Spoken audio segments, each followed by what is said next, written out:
Thank you.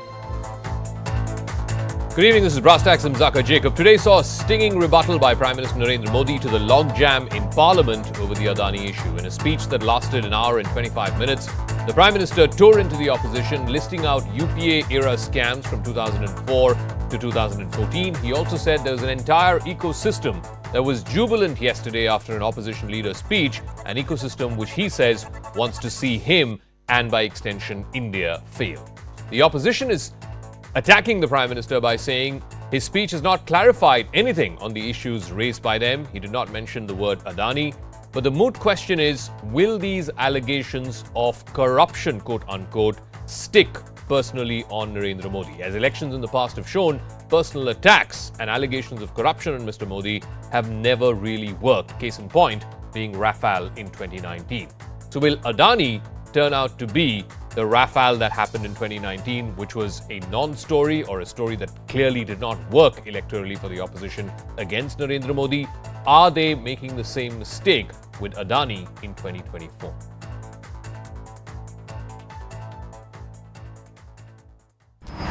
कुछ लोगों के भाषण के बाद पूरा इकोसिस्टम समर्थक उछल रहे थे और कुछ लोग तो खुश होकर के कह रहे थे ये हुई ना बात बड़ा शायद नींद भी अच्छी आई होगी शायद आज उठ भी नहीं पाए होंगे. Prime Minister Modi wasted no time in attacking the opposition in his fiery reply to the motion of thanks on the President's address. He accused the opposition of being immersed in despair. निराशा में डूबे हुए कुछ लोग इस देश की प्रगति को स्वीकार ही नहीं कर पा रहे हैं. उन्हें भारत के लोगों की उपलब्धियां नहीं दिखती है. देश में हर स्तर पर, हर क्षेत्र में, हर सोच में आशा ही आशा नजर आ रही है. He called the 10 years when UPA was in power the decade of loss. 2014 के पहले का जो दशक था, द लॉस्ट डेकेड के रूप में जाना जाएगा. भारत के हर कोने में आतंकवादी हमलों का सिलसिला चलता रहा. 10 साल में भारत की आवाज ग्लोबल प्लेटफॉर्म पर इतनी कमजोर थी कि दुनिया सुनने तक तैयार नहीं. और यूपीए की पहचान बन गई. हर मौके को मुसीबत में पलट दिया. हर मौके को मुसीबत में पलट दिया. He took a swipe at a divided opposition. अगर भ्रष्टाचार की जांच हो रही है तो जांच एजेंसियों को गाली दो, लेकिन इन लोगों ने ईडी का धन्यवाद करना चाहिए कि ईडी के कारण ये लोग एक मंच पे आए हैं. He even taunted the Congress's diminishing electoral fortune. बीते वर्षों में हार्वर्ड में एक बहुत बढ़िया स्टडी हुई है, बहुत इंपॉर्टेंट स्टडी हुई है. और उस स्टडी है, उसका टॉपिक क्या था? स्टडी है the rise and decline of India's Congress party. मुझे विश्वास है भविष्य में कांग्रेस की बर्बादी पर सिर्फ हार्वर्ड नहीं, बड़े बड़े विश्वविद्यालयों में अध्ययन होना ही होना. And finally, Prime Minister Modi declared that India's 140 crore people are his shield. Modi तो 25 करोड़ देशवासियों के परिवार का सदस्य है. 140 करोड़ देशवासियों के आशीर्वाद, ये मेरा सबसे बड़ा सुरक्षा कवच है. और गालियों के शस्त्र से, झूठ के शस्त्रास्त्रों से इस सुरक्षा कवच को कभी तुम भेद नहीं सकते हो. The Prime Minister's thundering speech comes a day after Congress MP Rahul Gandhi questioned the government's so-called links with businessman Adani. Some portions of his speech were later expunged from the records, but he continued to target Prime Minister Modi over the issue. Harvard university को study करनी चाहिए कि politics के बीच में और business के बीच में कैसा रिश्ता होता है. India is a case study. With his combative 85-minute long speech, has Prime Minister Modi sealed the opposition's fate in the 2024 Lok Sabha elections. All right, the Adani storm in Parliament, the Prime Minister with a stinging almost 90-minute rebuttal. Let me now go across to our guests. Syed Zafar Islam of the BJP is joining us. Amiben Yagnik is a Congress Member of Parliament and spokesperson. Shoghat Roy, TMC Member of Parliament. Dr. Nalan Mehta is the author of the book, The New BJP. He'll be joining us in a moment. And Rashid Kidwai, author and senior journalist, also on the broadcast. Amiben Yagnik, let me start with you first. Are we seeing a similar script from 2019 play itself all over again? In 2019, it was Rafale, you know, these personal attacks, whether it is Chaukidar, Chor Hai, Chai Wala, Soot Boot Ki Sarkar.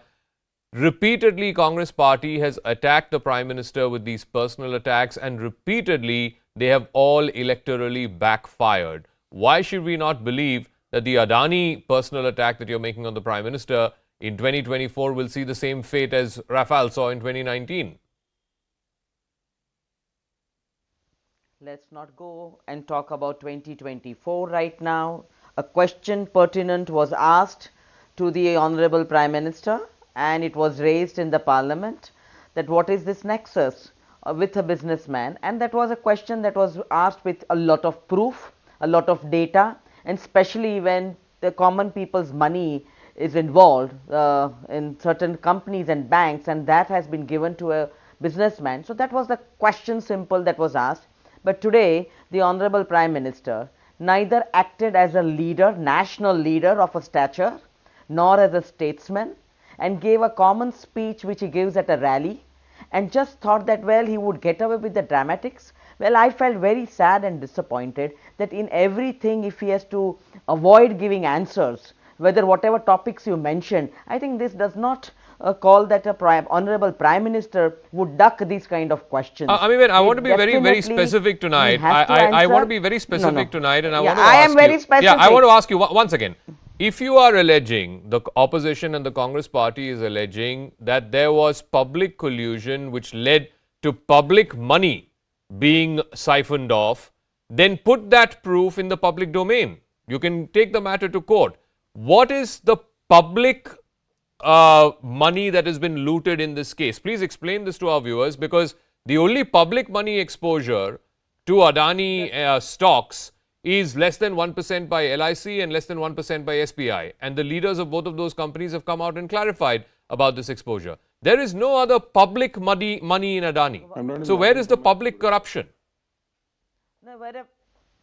Why should one particular company or a conglomerate or an individual shoot up from 609 of the ranking to a second number richest person in the world, and why that nexus comes only after 2014, and why the person is so friendly with the Prime Minister?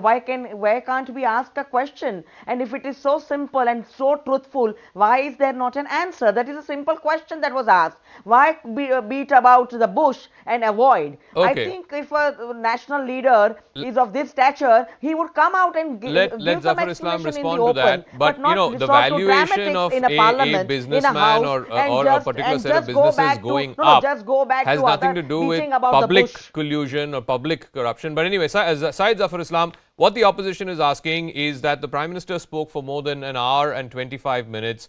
The first and most obvious question was, this entire budget session of Parliament has been held hostage to the Adani issue. The PM did not mention Adani even once.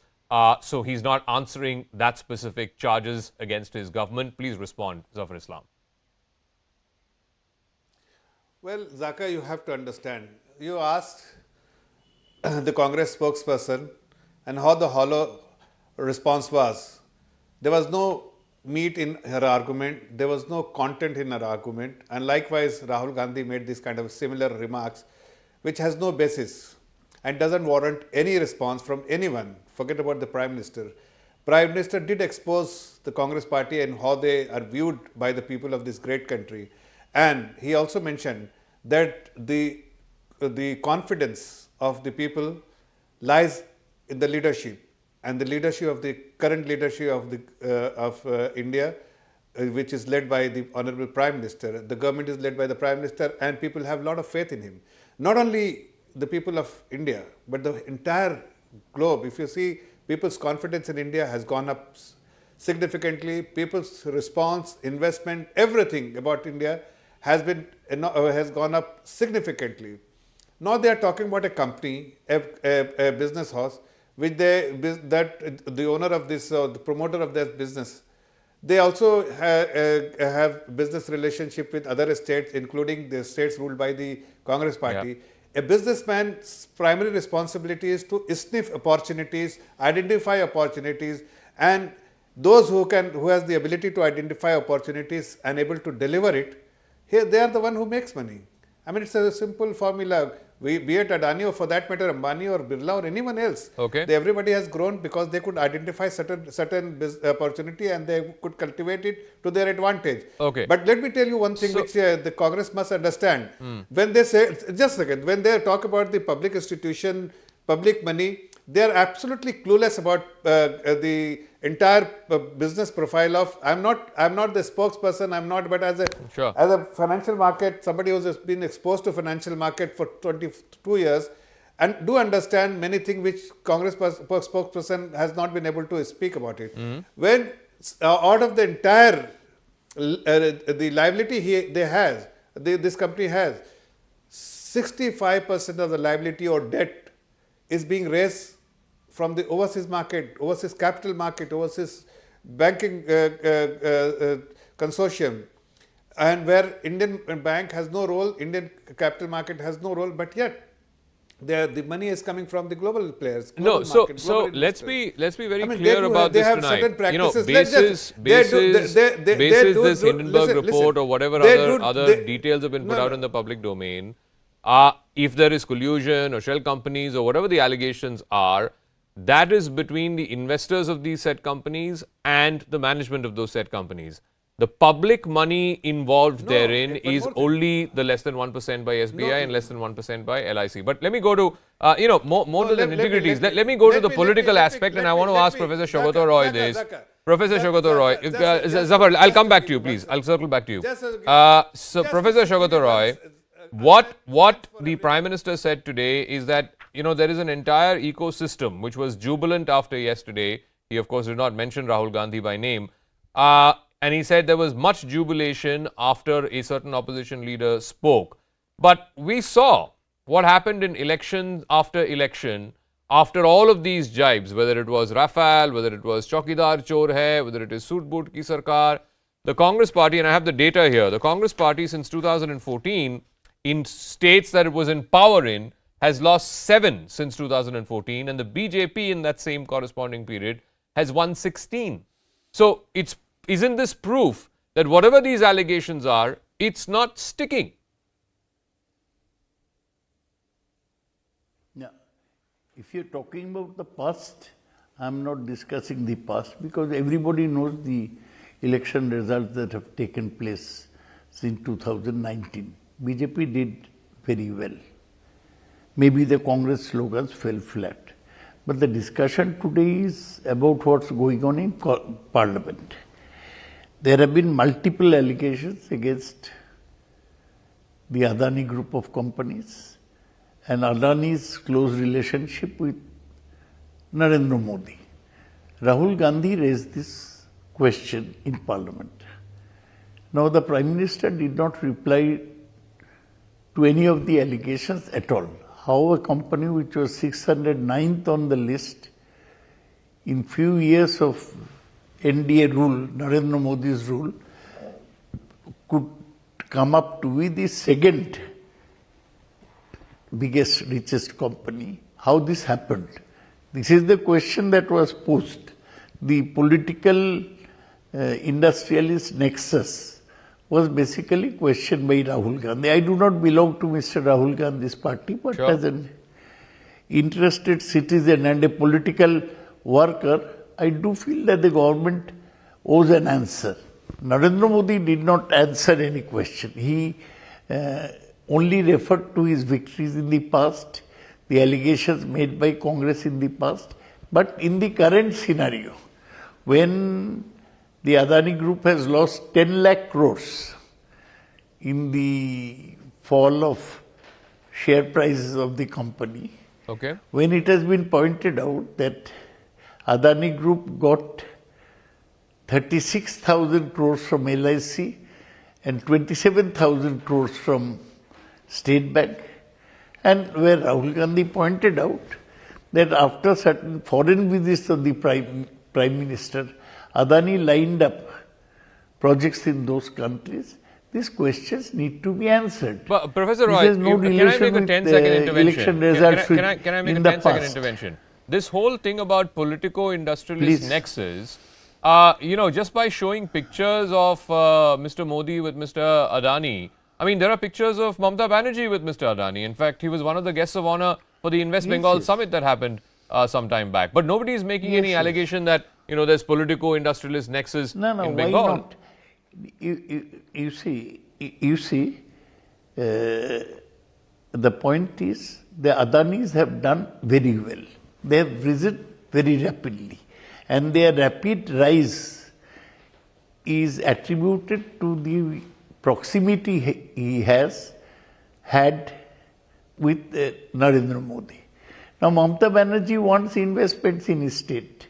So does many other chief ministers. And Adani, till the point when Hindenburg research report came out, was riding on top. He had a lot of capital to invest. So naturally, Mamata Banerjee and many others wanted Adani to invest in their state. There was nothing wrong. What seems to be wrong is the rapid rise of Adani because of his proximity to Narendra Modi. Okay. And the other thing mentioned in the Hindenburg research report, that is Adani bought up companies with round tripping, sending money from here to abroad and bringing it back and buying up companies in India. Okay. So that he acquired monopoly interest in certain industries like airports. Those are allegations raised by that research report. It is up to SEBI to go into the bottom of that. But I want to ask, I want to stick to the politics of what happened between yesterday and today in Parliament. So let me ask Dr. Nalan Mehta. Let me ask Dr. Nalan Mehta and Rashid Kidwai have also been patiently waiting. So Dr. Nalan Mehta, it comes down to, is this going to be the narrative between now and 2024? I think given the amount of parliamentary time that has been, consumed by this issue, the entire opposition seems to be rallying around this issue, much like they did around Rafale before 2019. Do you believe that this might potentially be more damaging to the BJP, or, as we have seen in the past, these allegations of corruption do not stick against Mr. Narendra Modi? It's almost like he's Mr. Teflon. It doesn't stick. Or is this time different? That's what the opposition seems to think. So I think, Zaka, what we are seeing is an early trailer of the template for the big battle line before 2024. We've seen a very combative Rahul Gandhi in Parliament earlier, and we've seen Mr. Modi being very aggressive, being offensive in defense. I think it was a very confident Prime Minister responding to the charges today. He started with the whole thing around compulsive criticism, and what he called compulsive criticism versus constructive criticism and so on. And I think what we've seen here, the template, Mr. Modi is essentially laying down the gauntlet. He's using, you use the word Teflon for the Modi imagery. He's basically saying, it's my credibility versus theirs. Who do you believe? I have a track record. Do you believe me or do you believe them? And in this case, the opposition. And he's basically laid out his report card on social welfare as well. And that gives you an indication of what he's going to 2024 with. He's saying, look, I did this for the poor. The poor, I have an image with the poor. Now you decide whether you believe these guys or whether you believe me. And he was very specific, even though he did not name Adani. And I think that we are just seeing the first act of this play. He's waited for the Adani, for the eye of the storm to pass. And now he's come out responding fairly aggressively. He's not named Adani at all, but he responded to specific allegations first he called them baseless, but then on the question of foreign contracts and all of that, he talked about whether you either you accuse us of being strong or you accuse us of being weak. So I think we've seen Mr. Modi essentially batting to he's batting using brand Modi and saying and he's essentially making it an issue of a class war as well. No, so that's what I want to ask Rashid Kidwai. So when you have these two sort of imageries posited before the people of India, all right, let's talk about corruption. And he has said, look at the 2004 to 2014 decade, and we've all, been there, covered those stories, the whole India against corruption. He's again sort of put out the entire laundry list from 2G to CWG to the other scams that happened during UPA era. And that brought down the downfall of UPA era. When those same actors and when those same players are now accusing Modi of collusion and corruption, he's telling the people of India, you choose. You choose who do you think is more corrupt or less corrupt. I mean, when this is the choice that is posited before the people of India, then Rashid Kidwai, does the opposition have a choice, have a chance? Yeah, so Zaka, this I find it very fascinating as well as rather intriguing. Why should a prime minister of a country who enjoys such a huge popularity and who's there's a single party majority government, etc., is putting his prestige at stake for a private business house? The allegations are in the realm of accusation, as you rightly saying. I'm not even going in the merit of it, but this kind of identifying with it is something that I find it little, out of place. And particularly when we talk about Prime Minister Narendra Modi, the kind of mandate he got, the kind of promises he made, the kind of corruption you're rightly pointing out. But Zaka, those 11, 12 cases that Mr. Modi and the BJP had highlighted, how many UPA ministers, were sent to jail? What is the progress report? What about all those people who fled? Have they come back? So there are a lot of questions are there. And one last point, of course, Mr. Modi and the BJP is sitting very pretty, but we must always remember what happened to Rajiv Gandhi. He had a huge mandate, huge mandate in 1984. And what happened? He just fretted it away. And I remember at that time when Bofort's initial days came, he thought that, nothing can happen. He was Mr. Clean. Okay.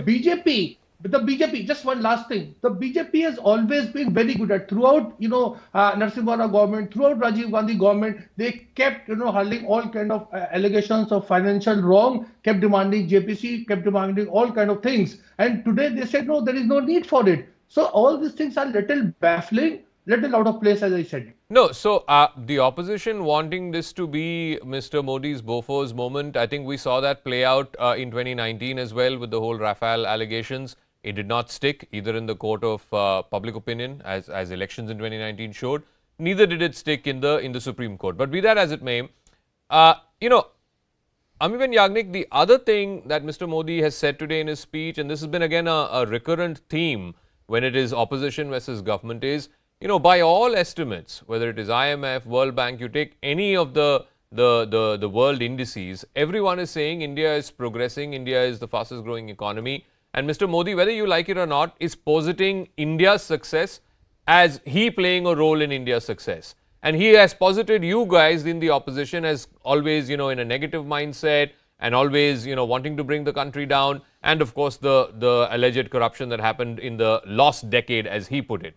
Now, the people of India are looking at this and saying, well, the opposition is constantly only, saying negative things. They're only trying to pull down. By trying to pull down Modi, they're also wittingly or unwittingly pulling down the India story.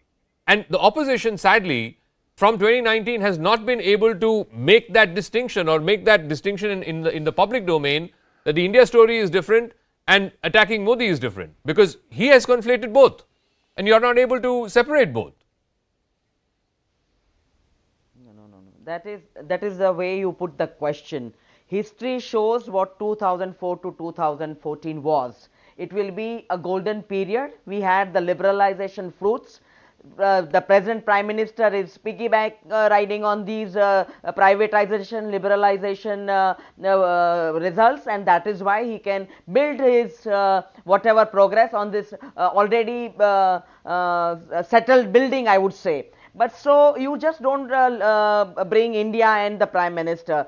When you are in public office, holding public office, if there are allegations, I think if you are clean and clear, you should come out with your reply. But to duck it, and then we talk about democracy and rule of law in this country, I think an answer was expected and the answer should have been given. But to talk about something that was in the past and everything that has been tried in court, all I am asking and there has you been is, a JPC, what are you doing? Why is the present Prime Minister, where is the Prime Minister running away from the JPC? What are you doing to separate or drive that wedge between Mr. Modi's success and the India story? Because he has fused both of it together. And he is saying people are looking at the opposition as, sometimes, always giving negative criticism and always pulling down the India story when all world indices are showing that India is progressing as the fastest growing economy. He has fused both. Yes, You are somehow not able to separate it. India is India and the Prime Minister is the Prime Minister of India. So he may bring it together, but we look at it differently. The world also looks at it differently. Today also the world is looking at this issue. Okay. And the world knows that where India fares on which index, whether it's the hunger index or the gender index or whatever index, the world is watching. Okay. So let me go back to Zafar Islam. Zafar Islam, you know, Rashid is right. When BJP was in opposition, you wanted JPC for 2G. It started all the way from Bofors, by the way. They wanted JPC for Bofors, JPC for 2G, and you got it. And you know, hours and hours of parliamentary time got lost because the demand was not acceded to. Today, the budget session of Parliament, for all practical purposes, at least the last few days, has been held hostage to this one issue, and the opposition wants a JPC. Now that the Prime Minister has spoken, Rahul Gandhi has spoken, can we expect a JPC without the announcement of the JPC? Will you be able to retrieve the Parliament session? How do you intend to make the House run now? Well, Zaka, if you just do a back testing, you will realize that the entire approach of the opposition bench is always to disrupt the parliament. They do not have a constructive approach. They do not want business to be transacted in the House. They do not want bills to be introduced, bills to be debated, discussed and passed. They do not want laws to be enacted there, because that is what they have demonstrated in last few sessions of the parliament, previous sessions of the parliament, because the only thing they would want to showcase the world and particularly their constituencies that they are disrupting the parliament, and they want to be seen on the television that they are actually not letting the government function the parliament. It is not only the government, it is also the responsibility of opposition parties that they need to behave responsibly, because people have elected them for them to make law, to represent their issues in the parliament, get the law made so that it can be served for the people. But unfortunately, what is being served here is their personal interests, and they do not have any interest in the people and their grievances and their expectations. No, so let me ask Professor Shogata Roy this. I mean, all of last week, Professor Roy, all of last week we saw, I mean, the opposition strategy of holding Parliament hostage to this one issue. I mean, session after session was getting disrupted. Now, you allowed the debate to happen, and we've got, you know, a fairly constructive debate over the last couple of days. Isn't it better off even for the opposition, if the point is to, you know, put the government on the mat, then allow the business of the House to happen, allow the House to function, rather than hold, you know, one issue and make that issue sort of hold Parliament hostage? The difference between the strategy adopted last week and this week, I mean, it's apparent to everyone. No, originally we wanted to raise our protest against the Adani Gate, as it is called. Then we talked among ourselves and we thought that we should let the parliamentary debate start. Yesterday the debate has started. Rahul Gandhi spoke yesterday. Today the Prime Minister has replied. The debate on the budget has also taken place. The parliament for this session is going to be over in 2 days and it will run peacefully. We have no objection to parliament being run. But when the government stonewalls all inquiry, they do not give any replies to the allegations raised by the opposition, then opposition sometimes has no way but to really protest. But I heard there some pontification by the BJP spokesman. Have they forgotten how many days? One whole winter session was wiped out because of the demand for JPC on 2G. Before that, one session was wiped out because of their opposition, BJP's demand for JPC on Bofors. In both cases, the government ultimately wilted. So here also opposition feels that if they can hold on long enough, then government may agree to have a JPC on Adani's, because Adani's is just not one industry. It is one industry getting monopoly in many fields, suddenly becoming very rich, one industry having proximity to the Prime Minister. All these matters need to be investigated. Okay. Whether the Zafar, government quickly will respond. I agree asked or this as not well. is another When you were in question, but opposition, asking for JPC was kosher, but when you're in government, asking for JPC is not. Zafar. yes. No, today, no, Zaka, that is what I wanted to point out, that today it is JPC, earlier something else, prior to that other session something else. So every session of the parliament, they have something or the other. Their irresponsible behavior is something which is being demonstrated by the opposition bench.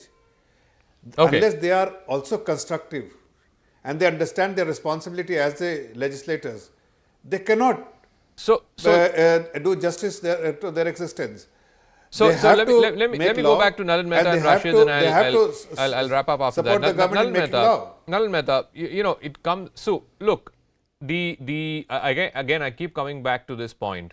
The valuation of a particular industrialist or his group of companies going from X to 5X or 10X, that is a consequence of market forces. If you were to show that there was public collusion between authorities and government and this particular industrialist, which led to that valuation going up, that is the order of the allegations would be of a different nature altogether if that were to be placed in the public domain. Again, look at the stock itself. I mean, it lost 50-60% of its value over the last 10 days, maybe about 2 weeks or so. But in the last 3 or 4 days, it's climbed back up another 15%. This is market, upar niche. It is controlled by market forces. There is no governmental collusion one way or the other. Do you think that short of the opposition either placing in court or in the public domain in some fashion, collusion between governmental authorities and this particular set of companies, this issue will not have legs to run, that it will get over, it will be off the news cycle, it will be off the front pages in a few weeks? So I think, look, I'm not going to. I think I'll stay away from the specifics of the financial issues. But on the, let me comment on the political communications here and the political power play here. I think, firstly, Mr. Modi has chosen a time to respond to this when the shares have bounced back. So some of the sting of the allegations of Adani and the political impact of that, I think this is a far better time for him to respond to this than 4 or 5 days ago. That's one. Second, I think following the disaster of the FPO and Adani's response on returning the money and so on, talking about moral high ground and all of that, irrespective of the allegations, both and the responses to them and all that was said. Because the money was that 20,000 crore or so, which was roughly returned. See, LIC and the banks, their exposure is less than 1%. Had there been a massive loss to individual citizens from these investments, the political sting would have been much higher. Because that has not happened significantly, I think Mr. Modi has calculated here, and he's coming out very aggressively on this, that much of the political sting is now behind him. And I think that's the early template that you're going to be seeing now in his response. We are seeing a very aggressive Prime Minister in his response, and he's waited. He's waited. His other ministers have spoken so far, and now he's come out. Okay, Rashid, I'll give you the final word. Again, is the opposition making a mistake by choosing an issue like quote-unquote corruption to be the front and center piece to take on Mr. Modi, as opposed to, let's say, other issues on which his government might actually be on a weak footing, whether it is unemployment or whether it is price rise? Because on the corruption issue, and I keep going back to this, here he has posited this in the court of public opinion, it's his credibility versus that of people from the UPA. And in that, I think it's almost like a no contest. I think absolutely. So I think Zaka, as long as the Narendra Modi government, the BJP was on that part of the India story where there were a lot of diplomatic, military, economic successes were attributed to the Prime Minister and of course the welfare regime. Suddenly now we see some kind of shift, and that I find it politically rather disturbing, that is being linked to a particular individual or particular business house. So this is something I think the opposition senses a kind of opportunity. Whether they succeed or not, we do not know. So we'll get to know. But at this point of time, this is I think a shift on the part of the BJP strategy, and this is something it will have its own consequences. No, I'm saying last 30 seconds. What resonance does it have to the daily life of a common man or woman? I mean, for the investors of that particular company, yes, that's between them and that company. But how many people would have been invested? I mean, less than about 5% invest in the stock markets anyway. It's not a question of investment. 10, I mean, out of 10, 6, 7 people would, attribute, India's success story to Mr. Narendra Modi. But would they do the same thing to a particular another individual? I have my doubts. Okay, all right. We'll see how this story plays out. But like I said, Parliament will be very, very keenly following how things are going to develop there. The JPC demand is still very much front and center. The government, I don't think, is in any mood to concede to that demand. The Prime Minister, particularly after today's attack, has thrown the gauntlet back at the opposition and said, all right, if it is the issue of corruption that you want to make front and center for 2024, or at least in the run-up to it, then bring it on. Because he's putting himself out there and saying that the people of India have voted for him twice now and the BJP in multiple state assembly elections on the basis of his credibility. And he's positing that against the 10 years of the UPA, which he called the lost decade, precisely on those corruption issues that flared up at that time. I'm going to take a quick break. When we come back, right on the other side, could a balloon, how could it blow up and play any role in the reset of US-China ties? Remember, this was coming at a time when Xi Jinping and Joe Biden had met. There was a hope that things could be plugged back from the disastrous last few years, but now a balloon seems to have blown up any of that hope. We'll have details right on the other side.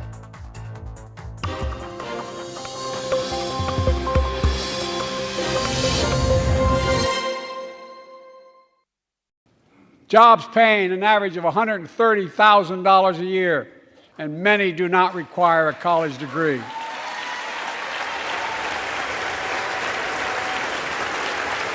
Jobs. We're writing the next chapter in the great American story, a story of progress and resilience.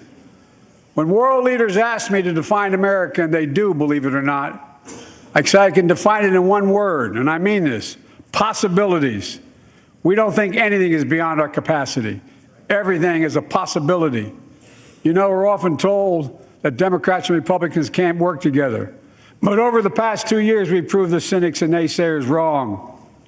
Yes, we disagreed plenty. And yes, there were times when Democrats went alone. But time and again, Democrats and Republicans came together to defend a stronger and safer Europe. You came together to pass once in a generation infrastructure law, building bridges connecting our nation and our people. We came together to pass the most significant law ever, helping victims exposed to toxic burn pits. And in fact,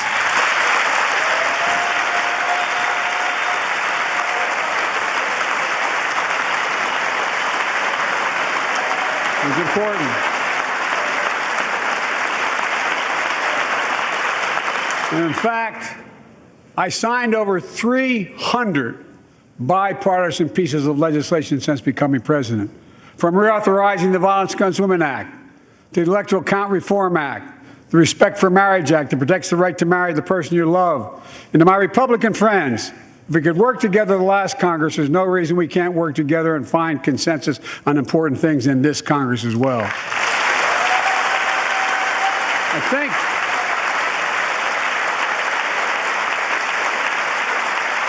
folks, you all are as formed as I am, but I think the people sent us a clear message. Fighting for the sake of fighting, power for the sake of power, conflict for the sake of conflict gets us nowhere. That's always been my vision of our country, and I know it's many of yours.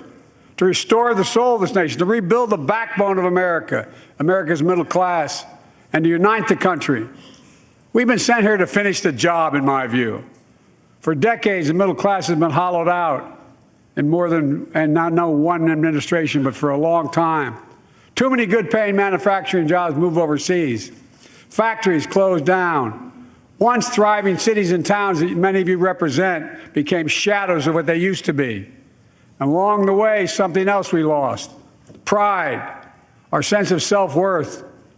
I ran for president to fundamentally change things, to make sure our economy works for everyone, so we can all feel that pride in what we do. To build an economy from the bottom up and the middle out, not from the top down. Because when the middle class does well, the poor have a ladder up, and the wealthy still do very well. We all do well.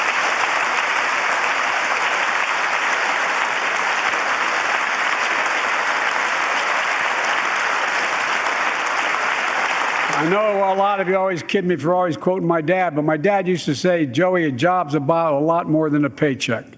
He really would say this. It's about a lot more than a paycheck. It's about your dignity. It's about respect. It's about being able to look your kid in the eye and say, honey, it's going to be okay, and mean it. Well, folks, so let's look at the results. We're not finished yet by any stretch of the imagination, but unemployment rate is at 3.4%, a 50-year low. Near record unemployment. Near record unemployment for black and Hispanic workers. We've already created, through help, 800,000 good-paying manufacturing jobs, the fastest growth in 40 years. And where is it written? Where is it written that America can't lead the world in manufacturing? And I don't know where that's written. For too many decades, we imported projects and exported jobs. Now, thanks to what you've all done, we're exporting American products and creating American jobs. Folks, inflation has been a global problem because the pandemic disrupted our supply chains, and Putin's unfair and brutal war in Ukraine disrupted energy supplies as well as food supplies, blocking all that grain in Ukraine. But we're better positioned than any country on earth right now. But we have more to do.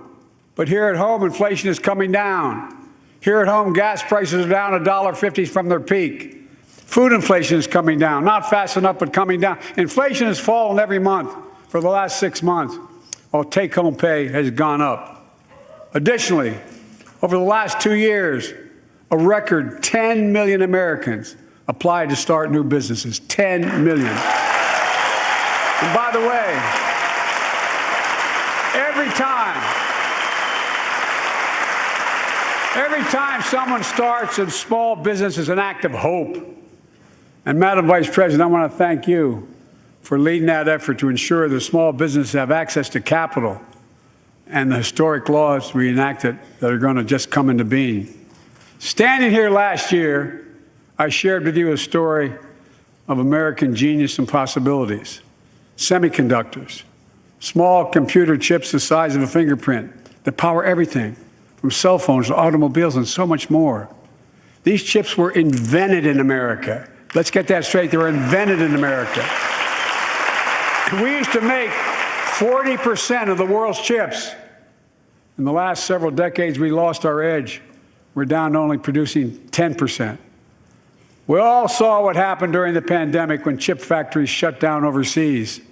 Today's automobiles need 3,000 chips, each of those automobiles. But American automobiles couldn't make enough cars because there weren't enough chips. Car prices went up, people got laid off. So did everything from refrigerators to cell phones.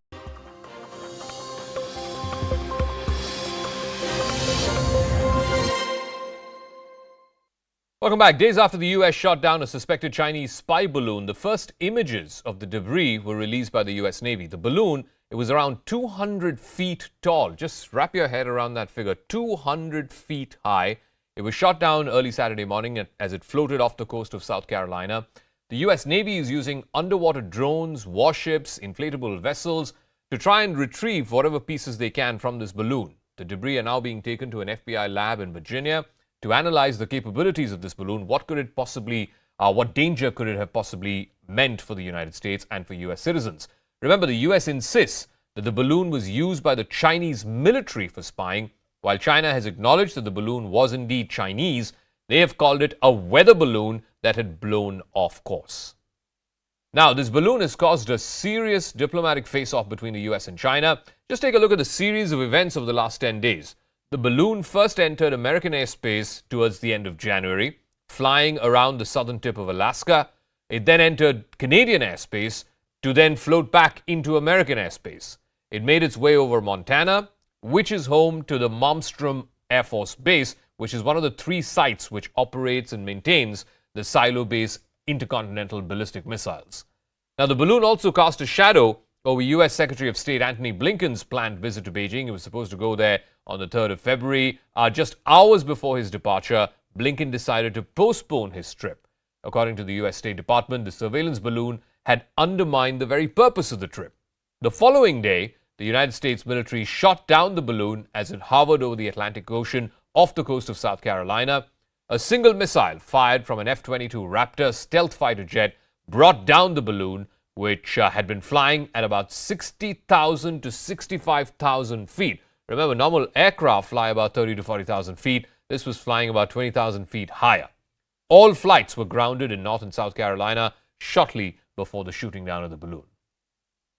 Now, Chinese President Xi Jinping currently has his hands full with domestic problems like the fallout of his zero-COVID policy, and perhaps he doesn't want to drag out the dispute with the United States, which could explain the rather muted reaction from China to the balloon being shot down. China claimed that the United States is using armed force to bring down the balloon, and that is an excessive reaction. It expressed strong discontent and protest against the U.S. action. The Chinese have also accused the United States of violating international norms by shooting down the balloon, but made no mention of the violation of international law. China has also said it would defend its legitimate rights in the interests of the enterprise involved, which could help it make the case that the government was not directly involved in launching this balloon. China has also refused a conversation with U.S. Secretary of Defense Lloyd Austin. In a State of the Union address, U.S. President Joe Biden made a reference to this Chinese balloon episode. I'm committed to work with China where we can advance American interests and benefit the world, but make no mistake about it. As we made clear last week, if China threatens our sovereignty, we will act to protect our country, and we did. Now, according to the United States, China's fleet of spy balloons have targeted several countries, including India. As per the Washington Post, the surveillance balloon effort has operated for several years now, partly out of the Hainan province, which is in the southern coast of China. They have collected information on military assets in other countries and areas of emerging strategic interest to China, including the Indo-Pacific, India, Japan, and of course the thorny issue of Taiwan. These surveillance airships are operated in part by the People's Liberation Army. They have been spotted over at least 5 continents. They are part of China's fleet of balloons developed to conduct surveillance operations, and they have violated the sovereignty of other countries apart from the United States. So, could the popping of a balloon turn into a watershed moment in the rivalry between the United States and China? The balloon crisis could exacerbate already tense ties where the US and Chinese forces have come into very close contact, including over the South China Sea. US officials are increasingly worried that Chinese state companies may be assisting Russia's military effort against Ukraine by providing technology and semiconductors, which may raise the pressure for action by the White House. The Biden administration is already expected to create a body to review outbound U.S. investments into China the next few months. And the new Republican House Speaker, Kevin McCarthy, is expected to follow in the footsteps of his Democratic predecessor, Nancy Pelosi, with a visit to Taiwan later this year. So, Edward P. Joseph is Senior Fellow in SIAS Foreign Policy Institute, and Professor Victor Gao is Chair Professor of the Soochow University and former Chinese diplomat. Mr. Joseph, let me start with you first. The Chinese are saying that this was a weather balloon, it went off course, and the United States is making a big deal of it by shooting it down. It even found mention, although not directly, in President Joe Biden's State of the Union address. Is this balloon so big and so important that it's threatening to derail U.S.-China ties, which saw a bit of a reset when both leaders met on the sidelines of the G20 in Bali back in November? No, I don't believe that this is going to derail anything. What it's done is it's strengthened the hand of the United States and it's weakened the hand of China.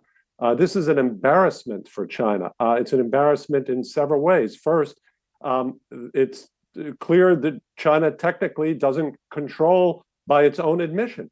It doesn't control these balloons, which it claims, of course, is merely a weather balloon, but obviously it failed by China. Again, there can be no denial in China. This is proven. So technologically, China is showing ineptitude. Second is it appears that given the timing of this, when Secretary of State Tony Blinken was meant to visit Beijing, it appears that probably Xi Jinping may not have even known about this. So this suggests that there's inadequate communication, that at the highest levels, the Chinese leadership may not even be aware of what the defense and surveillance and intelligence apparatus is even doing at such a sensitive moment. And third is it exposes, as your report accurately conveyed, it exposes that this is part of a widespread Chinese surveillance program, which is, of course, the last thing that China needs is to have the exposure of this, that this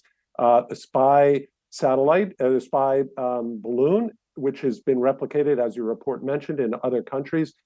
This shows, again, it's an embarrassment for China to have, by definition, a program that's meant to be secret come into such public scrutiny. And of course, China will try to deny it, but it will be credible, not only here, not in the United States, but nowhere. Professor Victor Gao, you know, what is worrying about this balloon episode is a couple of things. Number one, remember, the debris of all of this is being tested in a lab in Virginia. If the United States were to put out, military surveillance equipment or the remains of it from this debris out in the public domain, then this whole theory of China is that this was a meteorological balloon and it just strayed off course. And if it strayed off course, why do you have to fire the Met chief? China over the weekend fired the chief of the Met Department in your country. Almost like an admission of guilt, if you will. First of all, the Chinese government has already told the whole world that this balloon or the airship is for peaceful purposes. It's a weather balloon. Secondly, the United States is the largest military power in the world, and to use its lethal military force to shoot down what? Not an ICBM, but a balloon from the sky is indeed overreaction. Now, I think the United States missed one very important philosophical point.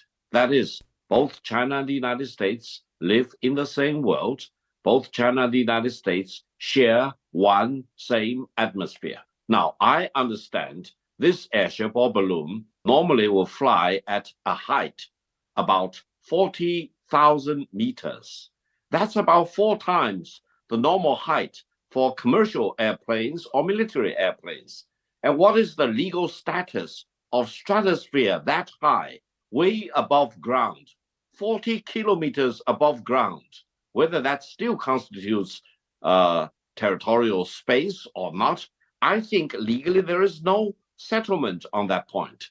And but Professor Gao, why do you want to fly? The United States just give me a 10-second. Just give me a 10-second rebuttal.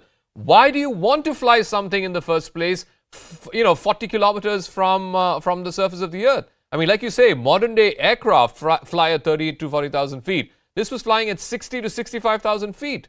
Why do you need to fly such a thing in the first place? Isn't that what is raising suspicion? Listen, it's way above 60,000 feet. It's about double the height you mentioned. I think the fact that it descended to 60,000 feet was because of getting out of control due to malfunction or due to force majeure. I think mankind has the right to do scientific research of all kinds if they are safe, if they do not constitute a threat to any civilians, for example, or military, and if, for example, even the Pentagon acknowledged that this balloon or airship was harmless to the Americans on the ground, both civilians and the military. And therefore, given all these facts, especially given the fact that the United States has been using balloon again and again and again over the years and decades against China. One of the balloons was shot down by the Chinese jet fighter before. We have the evidence of that. So let me ask Professor Edward Joseph. Have the whole world know what is it that a balloon flying at 60,000 feet? What more espionage can it do, or what more information can it get by way of spying? Any more than modern day satellite scan and radars and even physical assets that countries have to do exactly this kind of stuff. I mean, what can a balloon possibly at 65,000 feet procure in terms of information that satellites and radars can't? I think that's a very interesting question, and that's exactly as you alluded to in your other point, which was quite correct, is that this is exactly what the experts in Virginia, not very close to where I am here. These are led by the FBI, which leads in counterintelligence in the United States. That's exactly what they'll be looking at. They will be examining what they've recovered from this spy balloon, and they'll be determining. Those are exactly the questions that they will be looking at. What are its capabilities? Did it have, one of the key questions is, did this balloon have real-time capability to send intelligence back to China, or was it meant to store that? That's one of the key questions that they will be looking at. So, and again, the denials, this will of course disprove any denials that China will make about this topic. But those are the questions that exactly that the FBI and others in the U.S. intelligence community will be examining as Professor they Gao, look over this. when both leaders, one other thing is that the U.S.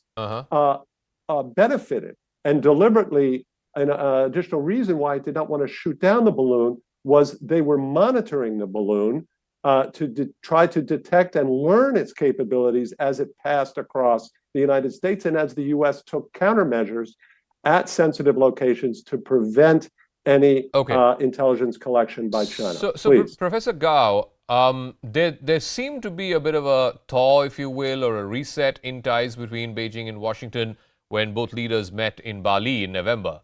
Has this balloon now blown all of that hope up in the air? If you allow me to make a point or prediction, let me make that. I think Secretary of State Blinken will make it to China sooner or later.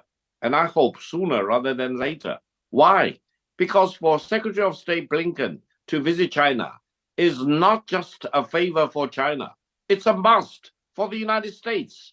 How can you imagine a world where the two largest economies do not talk with each other? That's a recipe for disaster.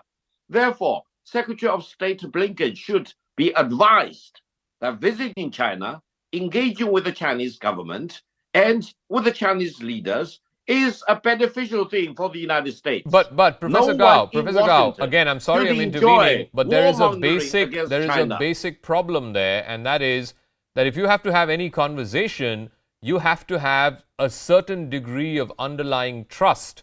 The United States is saying that underlying trust has been blown by this balloon. Allow me to emphasize one point. For years, the Chinese government has again and again and again accused the United States of violating China's sovereignty and territorial integrity. And this time, it is really very entertaining to see that Secretary of State Blinken is accusing China of violating U.S. sovereignty and territorial integrity. All right. I hope Secretary of State of Blinken should go to the file and see how many protests China has filed against the United States over the years and over the decades. Okay, I got to leave it at that. All I'll say, I'm completely out of time. Sorry, Professor Gao, and thank you very much, Edward Joseph. All I'll say as I wrap this up is that brief interim between November and late January, when it was felt that 2023, at least before the political cycle kicks in 2024 in the US, you could see some kind of a brief reset in US-China ties. I think it's fair to say that balloon has completely blown up all that hope. We'll see how this story plays out in more ways than one. That's a wrap. In a moment, Palki will join you with that.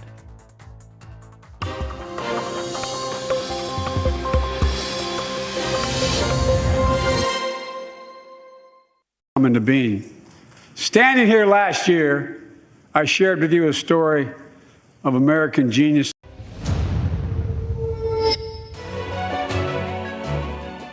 Hello, namaskar. This is First Post and you're watching Vantage with me, Palki Sharma.